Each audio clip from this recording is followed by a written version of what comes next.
Bom, vamos à mensagem de hoje e eu quero falar um pouquinho sobre a produção do pensamento.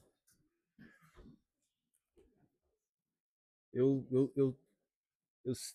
tenho um desejo no coração que você possa ser abençoado hoje, que você possa ser. E quando eu digo abençoado, gente, eu digo no sentido mais amplo dessa palavra, porque eu acredito que quando a gente fala sobre a bênção de Deus no contexto dessa palavra, nós somos muito abençoados quando a gente é muito confrontado, né? Então, a gente tem que ser confrontado por essa palavra, entendeu? Então, abra sua Bíblia no livro de Romanos.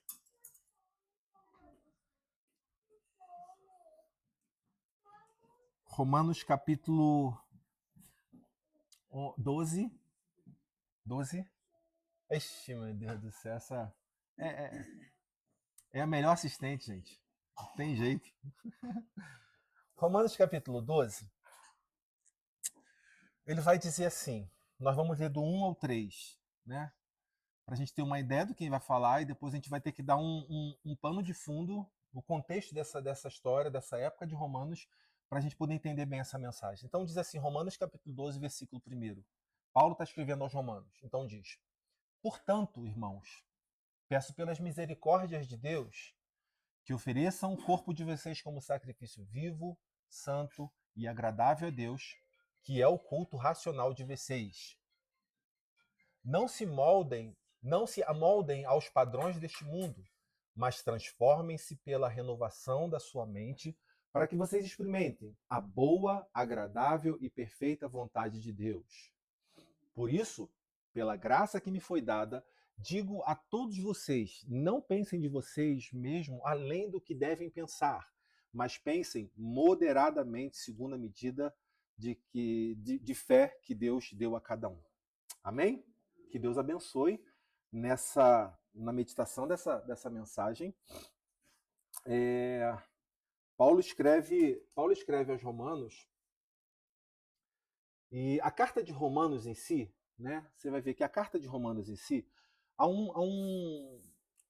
toda uma preparação. Então você vai ter do capítulo 1 de Romanos até o capítulo 11 de Romanos, você vai ter toda uma preparação de Paulo para falar para esses romanos sobre a salvação, o plano da salvação de Cristo. Eu tô com sabe aquele sentimentozinho que você quer espirrar, mas não vem? Tá aqui assim na beiradinha, mas não vem, rapaz. E então você vai ter isso. Do capítulo 1 ao capítulo 11, você vai ter uma ideia de Paulo falando aos romanos sobre a salvação. Do capítulo 12 em seguinte, ele vai começar agora a trabalhar a ideia do que fazer. Ok, já entendemos a salvação. Já entendemos qual é o plano da salvação. Já entendemos tudo. Então agora Paulo está escrevendo aos romanos o seguinte, o que nós vamos fazer com isso? O que nós vamos passar a fazer com essa informação que nós temos agora? Então nós temos que entender o seguinte, quando a gente fala de Romanos, nós temos que falar mais uma vez de uma grande metrópole e nós temos que falar sobre dois grupos de pessoas dentro da igreja. Então você tem judeus e você tem gentios. Legal? Então você tem judeus, que são aqueles que já vêm, vamos dizer, de berço, que a salvação já é de berço, que já são os judeus, e você agora tem os gentios. Quem são os gentios? Os gentios são aqueles que não nasceram no povo judeu. E que Cristo morre através da cruz do Calvário para alcançar também os gentios. Então você tem agora dois tipos de pensamentos muito diferentes. Você tem dois grupos de pessoas completamente diferentes. E agora o desafio é como fazer para que essas pessoas que pensam tão diferente andem alinhados no mesmo pensamento.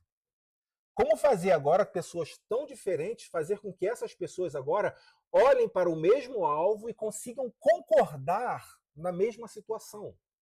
Então esse é o desafio. Então, por onde Paulo começa a escrever isso? Paulo começa a escrever isso exatamente por outro lugar que ele não poderia, que é a salvação. Ele deveria começar pela salvação.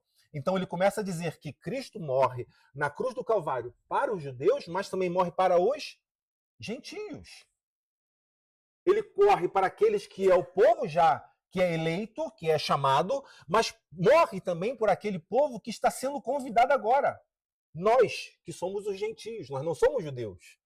Nós alcançamos a salvação a partir da graça e da misericórdia de Deus. Então agora ele está dizendo, vamos agora trabalhar essa ideia. Porque nós precisamos andar na mesma visão. Então, para quem era essa mensagem? Qual era o público-alvo de Paulo? Então, eram os cristãos judeus e os cristãos gentios. Até aí foi? Amém, gente? Gente, quando eu faço assim, até aí foi, amém. Quando vocês ficam assim, eu falo assim, Jesus, será que eles foram, entenderam mesmo? Sei lá, faz alguma coisa, balança a cabeça, dá uma piscadinha, alguma coisa. Porque senão eu acho que eu tô assim, caraca, eu acho que não tô me fazendo entender, cara. Mas tá dando, amém? Você não fez. Você não fez nada. Você não fez nada. Vou fazer de novo, peraí. Amém, gente? Deu para entender? Amém. Amém, agora foi. Agora foi. Então, no versículo 1, olha como é que ele começa.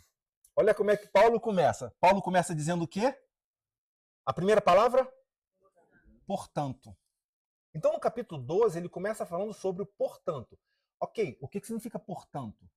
Portanto, é uma conjunção adversativa de continuidade. O que quer dizer o portanto? Há uma explicação do capítulo 1 ao capítulo 11, ele faz toda uma explicação, e quando ele entra no capítulo 12, ele começa dizendo, portanto. Então, quer dizer, já que tudo isso foi falado, o que nós vamos fazer com isso? Esse, portanto, é uma ligação. Se isso é real, então isso também precisa ser real. Esse é o portanto. Ok? Então, deu para entender? Então ele fala do capítulo 1 ao capítulo 11, explicando todo o plano da salvação, e depois ele começa o capítulo 12, que ele vai virar a página e começar agora a bater em cima desse contexto, em cima dos romanos, dos cristãos gentios e dos cristãos judeus, para fazer com que esses dois caminhem na mesma visão, no mesmo propósito, com o mesmo coração. Então ele tem que começar com o portanto. Porque ele diz, já que tudo isso aqui que eu falei agora, do 1 ao 11 é real, portanto, isso também precisa ser real. Deu para entender? É como se, só para dar um exemplo melhor, é como se eu estivesse dizendo para mim e para você, para mim e para o Manuel, Manuel, nós aceitamos Cristo como Senhor e Salvador de nossas vidas. Portanto, a nossa mente e o nosso coração mudou. Se isso é real, então isso também tem que ser real. Se isso é real, isso aqui não pode ser uma mentira. Se eu aceitei a Cristo, se Ele é o meu Senhor, se Ele é o meu Salvador, e se eu estou olhando para Ele como a razão da minha vida, então não há condições de que a minha vida não expresse ou não revele a natureza do Pai. Então, portanto, se isso é real, isso também precisa ser real. Se isso anda por esse lado, então isso aqui também tem que andar pelo mesmo caminho. Amém? Ok, então já entendemos onde nós vamos chegar. E olha só como é que ele fala isso. Amor, vai lá, por favor, agora, em Romanos 11. É um capítulo anterior, do 25 ao 32, que nós vamos entender mais ou menos o que ele está dizendo no ensinamento aqui e depois ele vem no portanto aqui. Ok? Então, Romanos 11, do 25. Olha só como é que diz. Irmãos, não quero que sejam ignorantes deste mistério para que não se tornem presunçosos. Israel experimentou um endurecimento em parte até que chegasse à plenitude. Dá um tempinho aqui. Por que ele está dizendo? Volta, amor. Por que ele está dizendo Israel experimentou um endurecimento em parte? Porque quando ele fala de Israel, ele está falando do povo judeu, ele está falando dos cristãos judeus.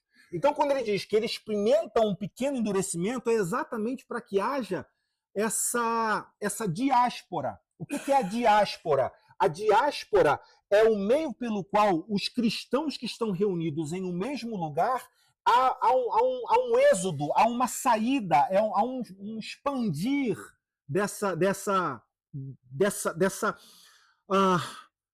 desse conceito, dessa ideia de ser cristão, da palavra em si. Então há um pequeno endurecimento, porque através desse pequeno endurecimento, essa mensagem vai chegar além de Israel, além dos judeus, ok? Então, Israel experimentou um endurecimento em parte, até que chegasse a plenitude dos gentios. Foi? Tá dando? Lembra, gente? Faz assim alguma coisa. Lembra disso. Não esquece, não. Versículo 26. Assim, todo Israel será salvo, como está escrito. Virá de Sião o Redentor, que desviará de Jacó a impiedade. 27. E esta é a minha aliança com eles, quando eu remover os pecados deles. Quanto ao evangelho, eles são inimigos por causa de vocês. Quanto à eleição, porém, são amados por causa dos patriarcas, lá de trás. Pois os dons e os chamados de Deus são irrevogáveis. Continuando. Como vocês, que antes eram desobedientes, olha, como vocês, que antes eram desobedientes a Deus, agora receberam misericórdia pela obediência deles. Continuando. Assim, estes agora se tornaram desobedientes, para que pela misericórdia concedida a vocês, eles também recebessem a misericórdia. Então, vamos, só para fechar aqui, eu explico bem esse contexto. Pois Deus sujeitou todos a desobediência para exercer misericórdia para com todos. Então, vamos parar aqui só para a gente ver, parece que ficou um pouco complicado. O que Deus está dizendo é o seguinte: Deus permite que o coração se endureça, Deus permite que os olhos não se abram com relação à fé, exatamente para que depois ele exerça a misericórdia e dizer: eu te amo e eu quero você comigo. Entende? Exatamente para ele poder trazer, buscar esse coração de volta. Então, ele permite que, é como se ele permitisse que o coração, tanto de judeus quanto de gentios, se fechassem, se sentissem a sós, sozinhos, andando sozinhos. Para quê? Para que no momento oportuno ele exercesse a misericórdia sobre esses dois grupos. Então esses dois grupos perceberiam que não é pelo que eles fazem, mas é pelo que Deus fez. Tá dando para entender? Não é pelo que eles estão produzindo, mas é pela graça e misericórdia de Deus. E eles começam a perceber que tanto os judeus quanto os gentios são alvos da mesma graça do poder de Deus. Então, por isso que ele começa depois no 12 dizendo, portanto... Então, esse portanto está ligado no seguinte: Deus exerceu misericórdia sobre os dois grupos de cristãos, Deus exerceu misericórdia sobre as pessoas que estavam lá, independente de religiosidade, independente de nacionalidade, independente da produção do seu pensamento. Deus exerce a misericórdia sobre essas pessoas para quê? Para que através da sua misericórdia eles possam enxergar que eles não são o que eles pensam que são e possam andar em unidade. Amém? O que isso quer dizer? Isso quer dizer para mim e para você o seguinte: que enquanto nós não nos esvaziarmos do que nós precisamos nos esvaziar, nós não seremos aquilo que Deus quer que sejamos. Deu para entender? Enquanto nós não nos esvaziarmos daquilo que nós precisamos nos esvaziar, nós não seremos aquilo que Deus quer que nós sejamos. Enquanto as minhas convicções não forem esvaziadas, enquanto as minhas certezas não forem esvaziadas, nós não teremos essa graça e essa misericórdia, esse conhecimento de Deus dentro de mim, a ponto de mudar a minha forma de enxergar, de pensar, de ser e de olhar para o próximo. Porque se eu não esvaziar dos meus conceitos, dos meus valores, eu não consigo entender e aceitar a Marisa. E ela não consegue me entender e me aceitar. Por quê? Porque os meus valores vão bater de frente com os valores do Rafael. Então o que o Rafael faz não me agrada, e o que eu faço não agrada o Rafael. Dessa forma não há como andarmos juntos. Então Deus faz o quê? Permite que o nosso coração se tranque, se feche, para quê? Para ele exercer misericórdia sobre nós e a gente começar a perceber que não parte de mim, mas parte dele. E se eu fui aceito por ele e eu não, entre aspas, entenda, e eu não presto, então quem sou eu agora para dizer que a Kelly também não presta, somente eu? Mas agora eu entendi que através da misericórdia dele eu aceito a Kelly assim como Deus me aceitou. Agora ficou melhor, não foi? Então, portanto, volta lá para o 12, por favor. Então, portanto, é isso que ele fala. Então, portanto, irmãos, peço pelas misericórdias de Deus, que ofereçam o corpo de vocês como sacrifício vivo, santo e agradável a Deus, que é o culto racional. Então, eu quero marcar já o primeiro ponto para a gente aqui. O primeiro ponto da gente eu botei conectando o pensamento e transformando atitudes. Então, o primeiro ponto da mensagem, conectando o pensamento, transformando atitudes. Que ele diz, portanto, rogo pelas misericórdias de Deus. Que misericórdias são essas? É exatamente o que nós lemos agora. Rogo pelas misericórdias de Deus. Então, Paulo está começando a falar, se tudo isso faz sentido, nós acabamos de ouvir sobre a salvação e o plano de Deus sobre as nossas vidas, então a primeira coisa que eu falo é o seguinte, eu rogo, eu clamo, eu peço a Deus pelas suas misericórdias. Pelas suas misericórdias. E nós precisamos ter ideia de que isso já foi feito por nós. Essa misericórdia já é exercida sobre as nossas vidas. Ela já é a causa de nós não sermos consumidos. A Bíblia diz que as misericórdias do Senhor se renovam sobre as nossas vidas a cada manhã. E ela é a causa de nós não sermos consumidos. E aí nós podemos entender isso por dois lados. O primeiro, ser consumido, de fato, ter a vida usurpada, arrancada, tirada, ok? Ou, por outro lado, sermos consumidos pode estar dizendo consumir a si mesmo. Gastar-se a si mesmo. Entende? Que ele diz que o ato dessa misericórdia se renovar sobre a minha vida e ela é a causa de eu não ser consumido, é o fato também de eu gastar a minha própria vida com os meus próprios, com as minhas próprias decisões. São muitas vezes que nós tomamos decisões ou posicionamentos na nossa vida que pra gente parece que é um bom negócio. Que pra gente parece que é uma boa decisão.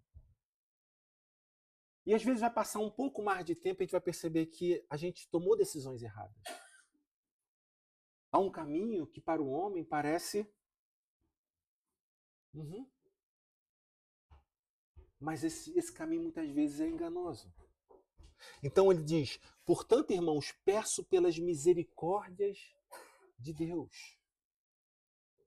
E essa misericórdia de Deus é a certeza que eu e você temos de poder continuar, de poder caminhar, de poder seguir em frente, de poder entender, perceber que há um Deus sobre as nossas vidas.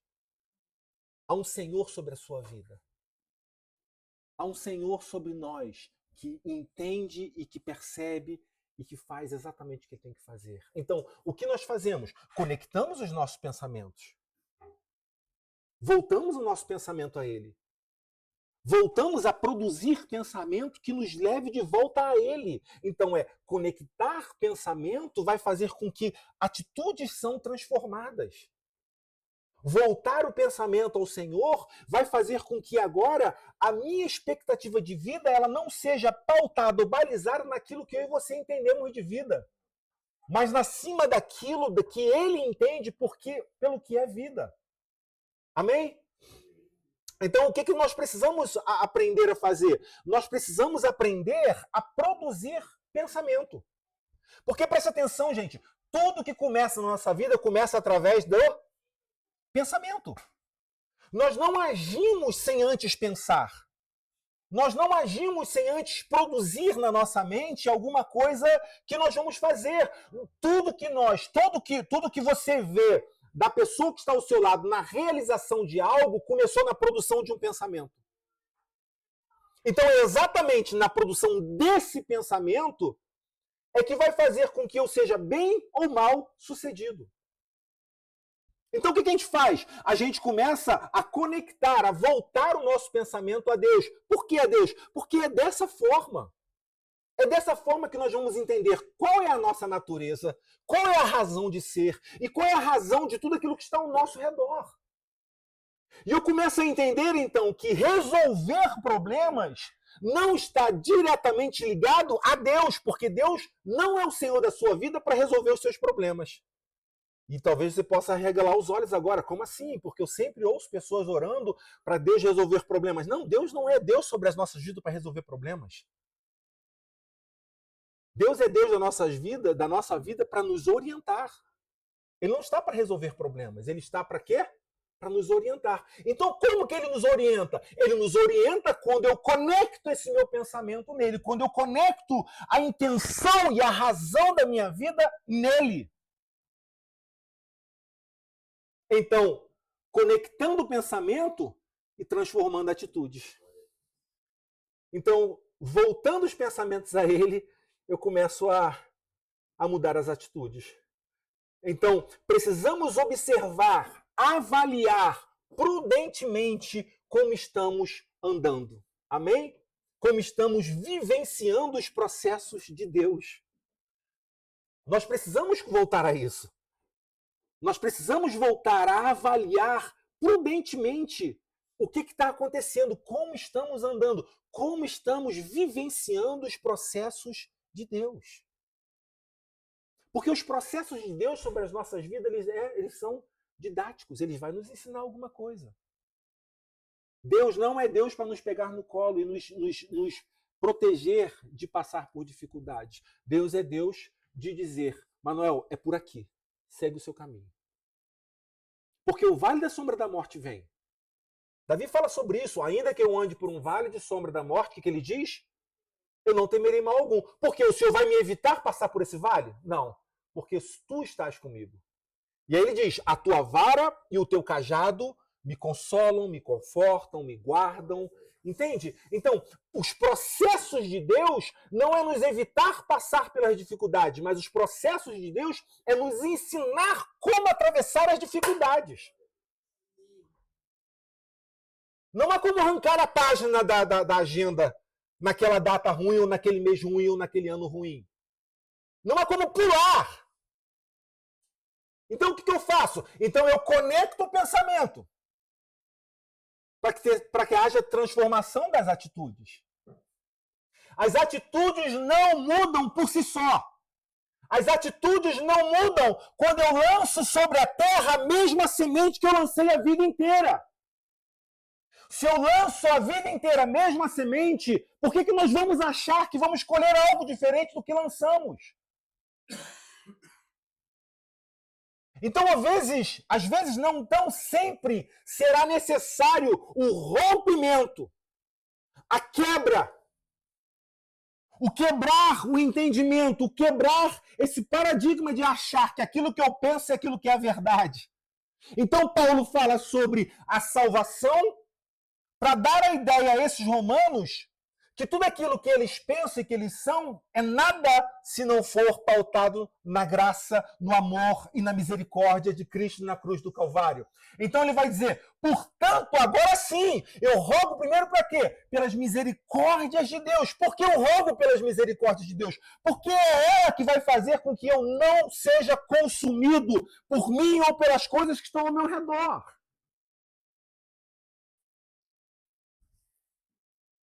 Quantos estão dizendo? Quantos estão dizendo? Ninguém está dizendo ainda. Vai falar agora. Quantos podem dizer amém? Oh, Jesus. Por isso, Paulo nos chama a atenção e nos exorta a prestar atenção no caminho que nós estamos percorrendo e nos processos que nós estamos vivenciando. Não apenas colocar a nossa atenção naquilo que é visível e aparente. Glória a Deus. Então, qual que é a exortação? A exortação é: conecte o pensamento e todas as atitudes serão transformadas. Aleluia. Tudo começa no pensamento. Tudo começa no pensamento, como eu já falei aqui.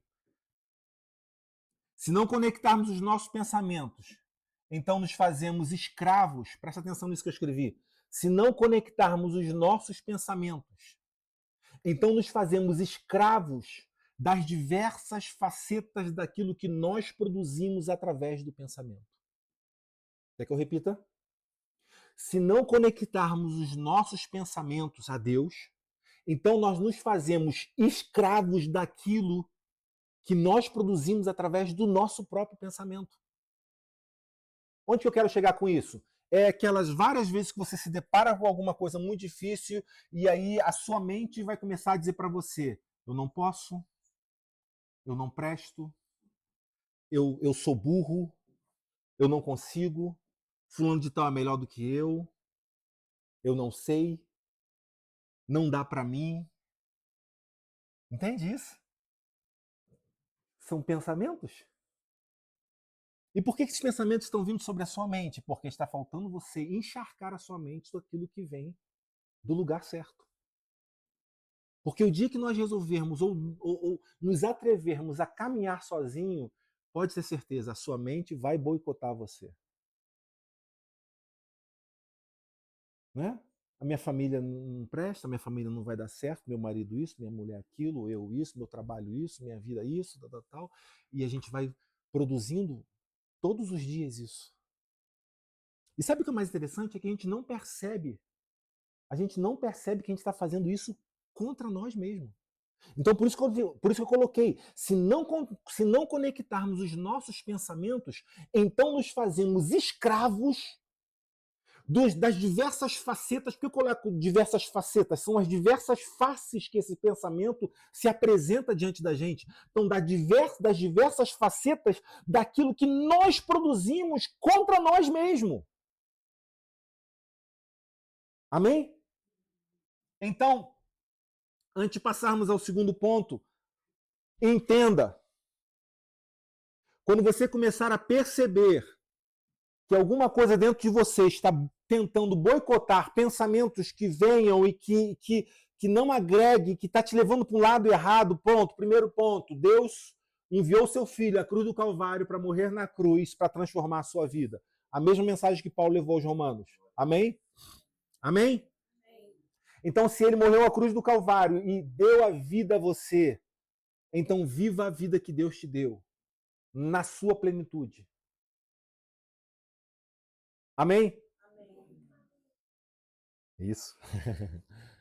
Segundo ponto, as misericórdias de Deus, elas se renovam sobre a sua vida. Ela é a razão de você não ser consumido. Ela é a razão para que nós possamos levantar todos os dias de manhã e dizer: Senhor, não é fácil esse dia, mas eu vou encarar. Senhor, não é fácil, não será fácil essa semana, mas eu vou enfrentar. Senhor, não é fácil essa situação que está se apresentando diante de mim, mas em teu nome eu vou encarar.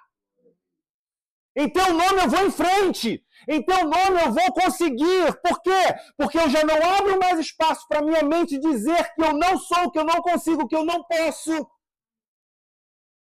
Porque a minha mente agora está sendo inundada do teu amor, inundada do teu querer, inundada da tua vontade, inundada daquilo que o Senhor tem como plano para a minha vida. Deus tem um plano para as nossas vidas. E isso não é frase clichê, isso é verdade. Amém? Isso é verdade. Deus pega dois grupos de cristãos tão diferentes, tão opostos, e ele faz com que, através do seu amor, esses cristãos tão diferentes, tão opostos, consigam andar em acordo na mesma direção. Você talvez esteja vivendo dentro de uma casa com uma pessoa tão diferente de você. Você talvez esteja vivendo dentro de uma casa com uma pessoa tão oposta de você. E talvez você possa estar olhando e dizendo: não tem mais jeito, acabou, porque nós somos muito diferentes. Acredite, cada um dentro da sua personalidade, cada um dentro do seu estilo, cada um dentro da sua forma de pensar. Se ambos estiverem colocando e conectando o seu pensamento a Deus, Deus faz o milagre de fazer com que os opostos, os diferentes, andem na mesma visão. Porque agora não é mais uma luta de quem tem razão. Porque agora não é mais uma luta de quem domina o outro. Agora é uma luta de quem consegue se esvaziar para estar perto do outro. Agora é uma luta não mais contra aquele que está do lado de fora, mas agora é uma luta com o que está dentro. É uma briga de mim comigo mesmo. Entende? E nós vamos entender isso já já, porque a gente está só na introdução. A gente vai entender isso já já. Porque depois ele vai começar a falar o quê? Que ofereçam os vossos corpos, os corpos de vocês como sacrifício. Não é o corpo do outro, não é a ideia do outro, não é a razão do outro, não é o pensamento do outro, é o seu. O problema não está no outro, o problema está em quem? Em mim. Por que eu digo isso? Porque se o outro estiver do meu lado e está pensando, o problema não é nela, é em mim, então nós estamos caminhando junto. Porque não há ninguém maior que o outro, não há nenhum mais certo que o outro. Porque eu olho para o outro e diz, o problema está em mim, eu preciso resolver aqui dentro. E o outro que está olhando para ela está dizendo, o problema não está nela, o problema está em mim, eu preciso resolver aqui dentro. Então, conectando pensamentos e transformando atitudes. Se isso não for uma realidade na nossa vida, as nossas atitudes não são transformadas de forma verdadeira. Porque você vai ver várias vezes também atitudes transformadas da boca para fora. Atitudes transformadas com pensamentos que não foram conectados são atitudes temporais, é aquilo que vai passar. É aquela promessa, amor, me desculpa, eu nunca mais vou fazer isso. Semana que vem está acontecendo o quê? O miserável está fazendo de novo. Não é isso mesmo? Esses foram pensamentos, transformações acontecidas, realizadas por uma tentativa, um esforço humano de mudar a sua condição. Mas tudo que começa aqui termina aqui. Então a nossa mudança e a nossa transformação ela não começa aqui, ela tem origem aonde? No eterno. E onde que é o destino? Sou eu. Começa nele e o destino sou eu. Ele traz de lá para cá. Quando eu tento mudar a minha realidade por mim mesmo, isso vai ser frustrante. Porque eu vou tentar mudar uma, duas, três. E aí tanto eu quanto a pessoa que está perto de mim vai se cansar. Porque não aguenta mais palavras da boca para fora. Amém? Então posso passar para o segundo ponto? Então quero dizer antes de mais nada, você pode, você consegue, você vale o preço de sangue, você é importante, você é especial. Amém? Amém. Guarda isso no seu coração. Segundo ponto, a decisão é nossa, mas não sem peso. A decisão é nossa, mas não sem dificuldade, mas não sem batalha. A decisão é nossa, mas não sem pagar o preço. E eu coloquei nessa segunda parte dizendo que se ofereçam em sacrifício vivo, santo e agradável a Deus. A palavra é se ofereçam. A palavra é o quê? Ofereçam. Ofereçam. É um ato espontâneo. Você faz. É um ato que você precisa fazer, que eu preciso fazer.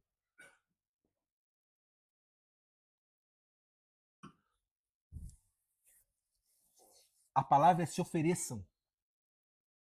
Livre e espontânea vontade. Nós queremos transformação, mas que não me gere esforço. Nós queremos mudança nas condições da nossa vida, mas que não nos gere ter que fazer muita coisa. E você vai ver na internet várias situações assim, né? Você abre o Instagram ou qualquer outra coisa, você tem lá como ganhar não sei quantos mil em um dia na internet, como ganhar não sei o quê, como. E todo mundo embarca nisso e vai pagando os cursos e vai pagando não sei o quê. Por quê? Porque quer conquistar sem esforço. E a gente traz isso para a nossa vida, a gente está fazendo a mesma coisa muitas vezes. A gente quer uma mudança de atitude, mas não quer pagar o preço. Paulo está dizendo a esses camaradas aqui, ó, vocês têm que se oferecer. A proposta dele é a seguinte: eu faço. mas é uma aliança. É uma mão de mão dupla, é uma via de mão dupla. Que sacrifício é esse? Aí ele está dizendo, eu escrevi, não podemos perder de vista o pano de fundo de Romanos. Entendeu? A carta que Paulo escreve aos Romanos é para unificar os diferentes. Lembra que eu falei lá no início? Gentios, judeus. A carta que Paulo escreve para os romanos é para unificar os diferentes. Então, os diferentes podem ser unificados, mas há um preço. Né? Há um preço. Nós precisamos pagar um preço. É para fazer harmonia entre judeus e gentios que tinham muitas diferenças em suas crenças e crenças religiosas. Então, o sacrifício era, e aí vem agora o nosso sacrifício. O sacrifício era, ele escreve para esses camaradas, o sacrifício era, esvaziem-se dos seus conceitos. Esvaziem-se dos seus conceitos. Segundo, esvaziem-se das suas vontades. Terceiro, esvaziem-se dos seus preconceitos. Quarto, esvaziem-se das suas pretensões. Quinto, esvaziem-se das suas religiosidades. É aquilo que não encaixa no seu molde de entendimento de Deus e o outro não pode ser nada diferente daquilo que você entende de Deus e ele não presta mais. Esvazie-se da sua religiosidade. Sei lá qual é o ponto já, vamos falar só aqui. Esvazie-se da sua falta de humanidade. Eu botei mais um, esvazie-se da sua inflexibilidade. Olha quantas coisas, gente, para que os diferentes possam se harmonizar. Olha quantas coisas para que a gente possa caminhar numa mesma direção. Agora você entende quando ele está dizendo: ofereçam vossos corpos como sacrifício vivo. Porque de fato é um sacrifício. De fato eu consegui abrir mão dos meus conceitos. Abrir mão daquilo que eu talvez tenha conquistado a vida inteira por certo e errado, e de repente eu chego diante de uma outra realidade e que eu tenho que abrir mão para receber uma outra realidade, para receber um outro entendimento do que é caminhar junto, do que é olhar para um diferente e entender que nós podemos andar juntos. Esvaziar das suas vontades. Gente, esvaziar da nossa vontade. Aquilo que nós falamos sobre vontade, muitas vezes é aquilo que vai vir sobre a vida da outra pessoa. É quando eu quero dominar a outra pessoa. É quando eu quero dominar aquele que está ao lado. É quando eu quero empurrar goela abaixo que eu tenho razão. Isso está pautado onde? Na sua vontade. Na sua leitura do que é o seu dia. Na sua leitura do que é vida para você. Mas não é por aí. Deus conseguiu, através dessa carta, fazer com que dois grupos tão diferentes caminhassem harmonicamente. Deus consegue fazer com que eu e você consigamos caminhar em harmonia com aqueles que são diferentes. E aí nós podemos tirar isso para várias coisas. Nós podemos falar até sobre marido e mulher. Amém? Podemos falar sobre marido e mulher. Por que não podemos falar sobre marido e mulher?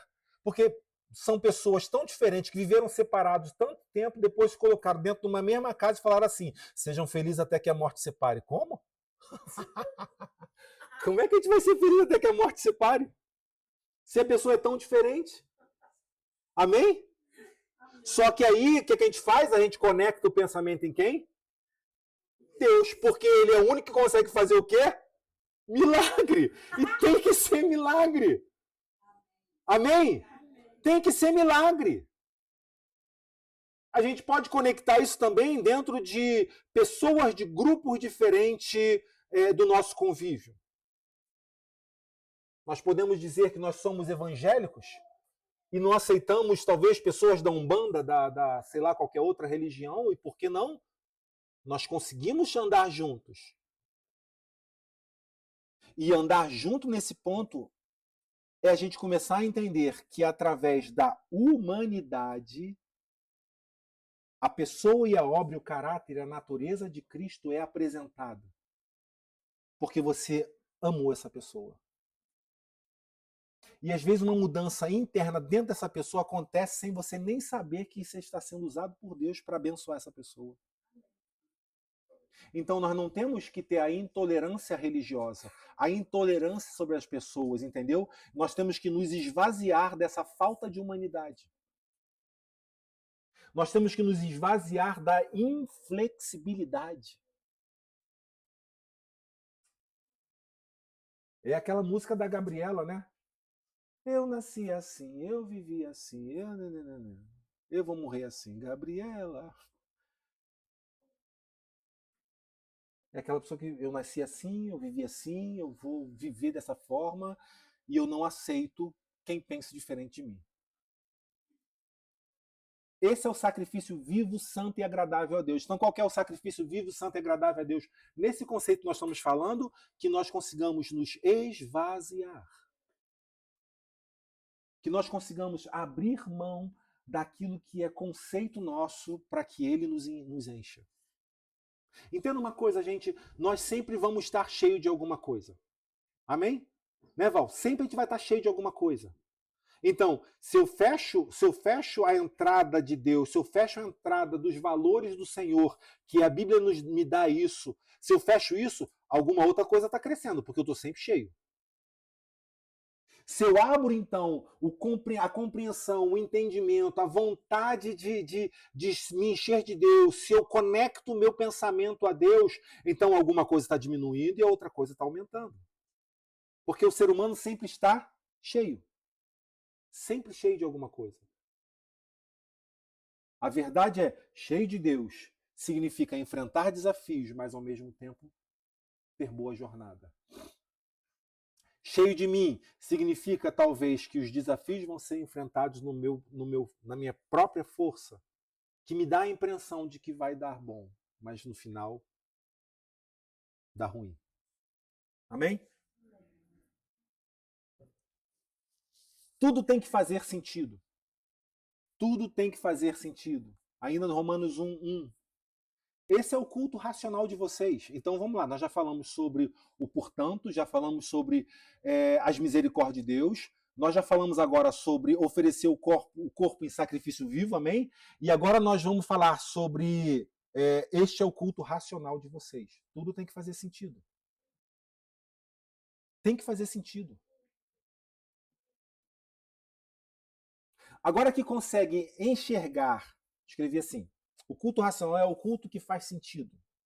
Agora que conseguimos enxergar de onde sai, agora que vejo a misericórdia de Deus e conheci seu pensamento para mim e a sua vontade, agora eu presto um culto a Ele que faça sentido. Agora eu consigo prestar um culto a Deus que faça sentido. E aí vem uma outra situação que é muito que a gente se engana muito.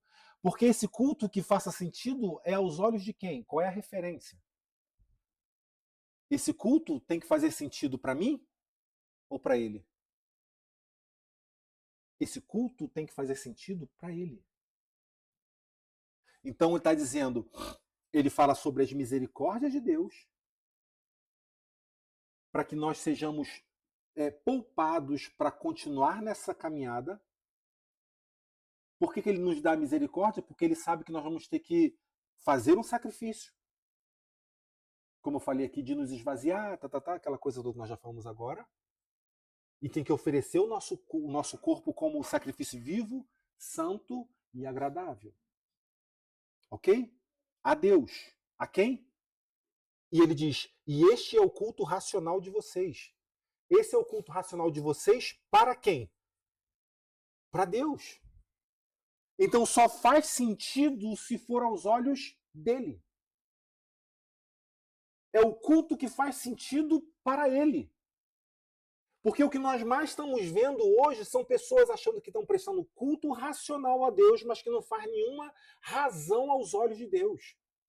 São pessoas que estão buscando a Deus para tentar se encher de si mesmo. Ou para tentar ter na sua vida alguma coisa preenchida. ou para tentar as suas perspectivas de vida supridas. São como consumidores que se apresentam diante de Deus como um Deus garçom para oferecer ou para te oferecer ou para te servir naquilo que você acha que você precisa. São pessoas que estão próximo a Deus, achando que Deus é Deus simplesmente para fazer as nossas vontades, para contemplar os nossos desejos. Aos olhos dos homens, isso faz sentido. Aos olhos de Deus, isso é culto louco. É culto que não está fazendo sentido. Que não faz razão alguma, que não tem razão alguma, é irracional. Então, o que faz sentido ao Senhor? Só faz sentido um culto que eu esteja prestando ao Senhor quando eu estou em guerra comigo mesmo, constantemente, para que Ele seja o Senhor da minha vida. E ao Ele ser Senhor da minha vida, as coisas começam a ser transformadas de dentro para fora e eu consigo expressar que Deus de fato é Deus. Então fez sentido, fez sentido para quem? Para Deus e não para mim. Como é que vai fazer sentido para mim? Vai começar a fazer sentido para mim, para você, quando lá na frente eu vejo o fruto do penoso trabalho. Amém? Então, quando eu começo a lançar a minha semente aqui, eu não estou esperando que amanhã já consiga começar a colher. Mas eu lanço a minha semente aqui e eu vou cuidando todos os dias para que essa semente possa germinar, para que essa semente possa crescer, para que possa frutificar, para que lá na frente eu colhe os frutos. Então, apresente os vossos corpos, apresente a sua vida, apresente como sacrifício vivo, santo e agradável a Deus, que é o quê? O vosso culto racional. Aquilo que faz sentido para Deus. E aí nós vamos colher aquilo que nós precisamos colher. Amém? Amém. Pois o culto não tem que fazer sentido para mim e para você. O culto tem que fazer sentido para Ele. Se estamos no lugar que devemos estar, então a coisa vai acontecer. Se eu e você estamos no lugar que nós devemos estar, então vai acontecer. Olha, legal, que frase bacana, mas qual é o lugar que eu devo estar? Se a nossa pergunta está sendo essa, é porque ainda está faltando conectar. Se a nossa pergunta está sendo essa, é porque ainda está faltando a gente prestar atenção. Se durante o meu dia, eu e Marco não estivermos sendo confrontados com os nossos valores e a gente tiver que se esvaziar de alguma coisa está faltando. Porque todos os dias, eu e você, Marisa, vamos estar de frente a situações que a gente vai ter que olhar e falar assim, a Marisa agiria dessa forma. Mas como que a Marisa enfrenta isso com um pensamento conectado em Deus? Não é?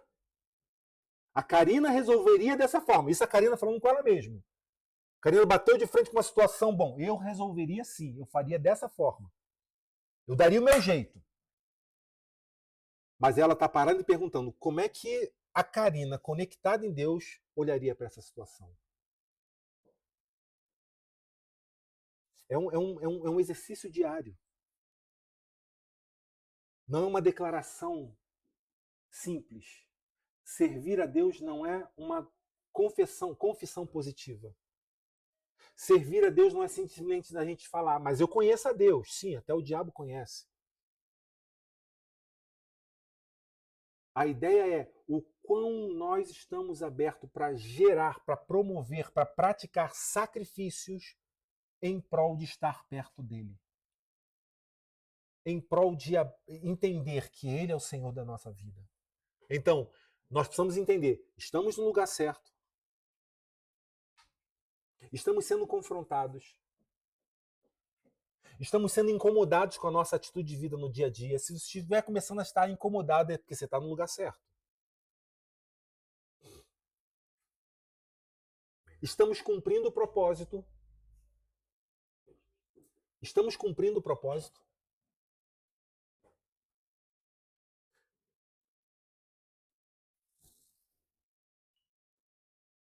Estamos entendendo e vivenciando a natureza e a identidade de Deus. Muito bom. Amém, gente? Quantos estão conseguindo compreender essa mensagem? Eu sei que ela é uma mensagem que nos leva a uma reflexão. Confronto, perfeito. Nos leva a um confronto. E eu acho que é para isso que existe isso aqui, para nós sermos confrontados. Não para nós sermos mimados, mas para nós sermos confrontados. Se assim nós estamos fazendo, então conseguimos ver o versículo 2. Versículo 2. Então, se tudo isso nós estamos fazendo, se tudo isso nós estamos praticando, então nós conseguimos isso. Não se amolde aos padrões deste mundo, pronto. E agora você consegue entender bem isso aqui? Não se amolde aos padrões desse mundo?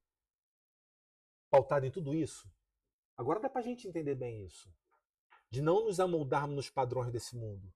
Porque é exatamente isso que nos leva a não vivenciar, a ser diferente.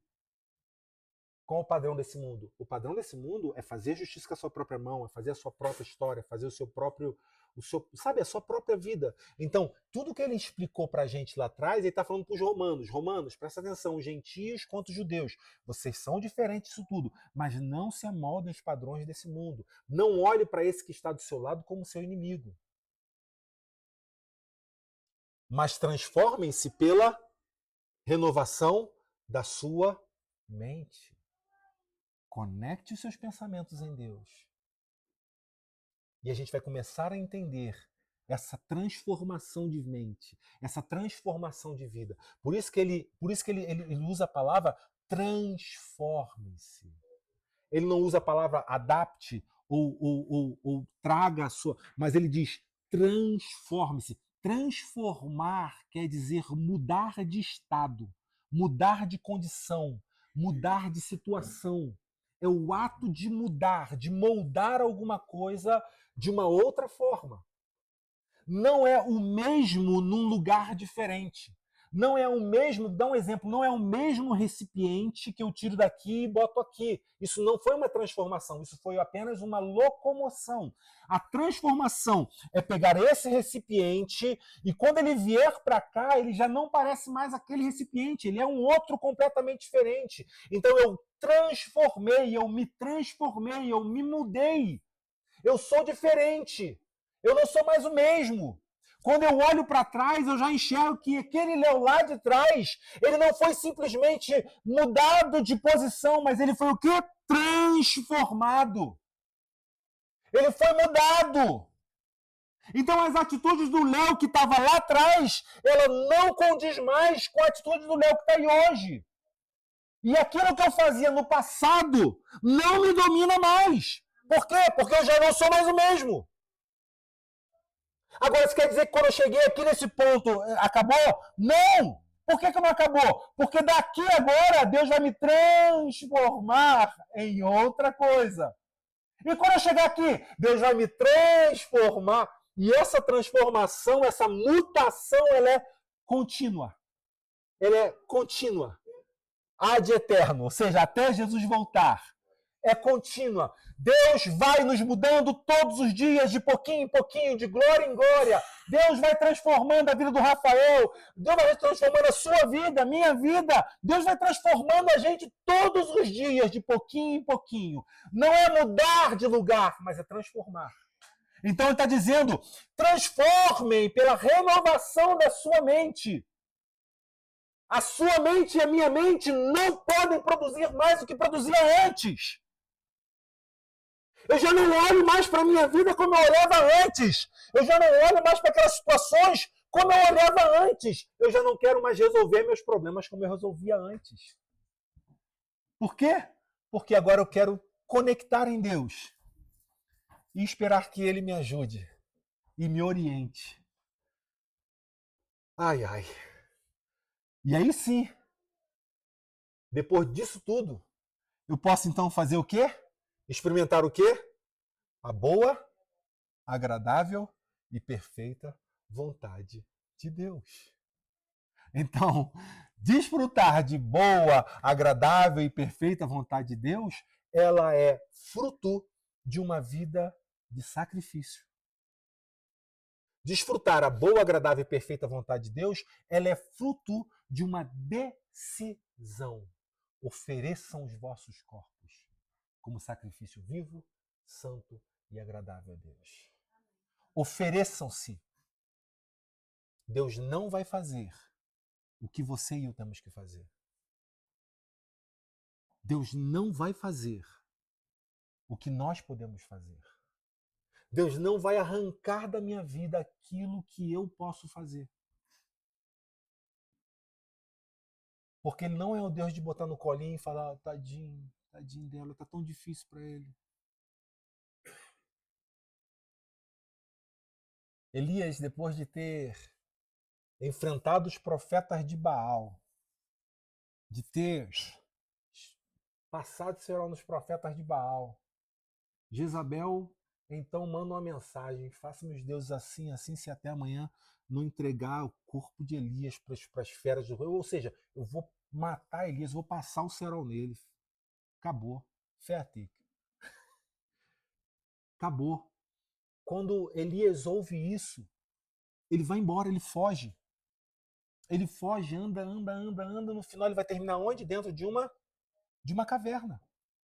E lá dentro de uma caverna, Deus aparece, chega perto dele, né, e pergunta assim: Elias, meu filho, o que você está fazendo aqui dentro?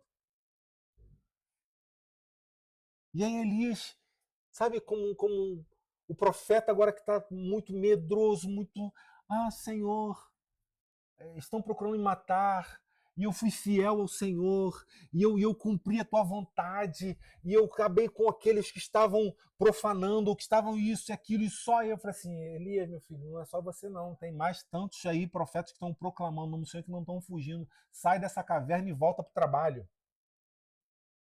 E a gente está achando que Deus vai botar a mão na cabecinha da gente, né, Rita?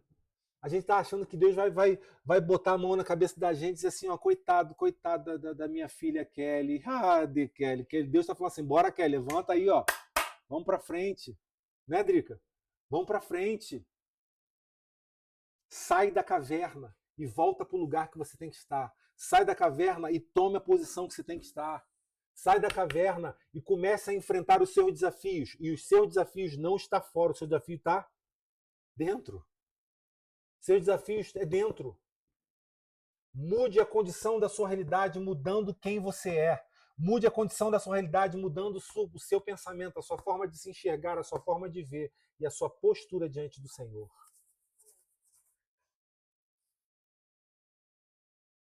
Assim diz experimentar a boa e comprovar.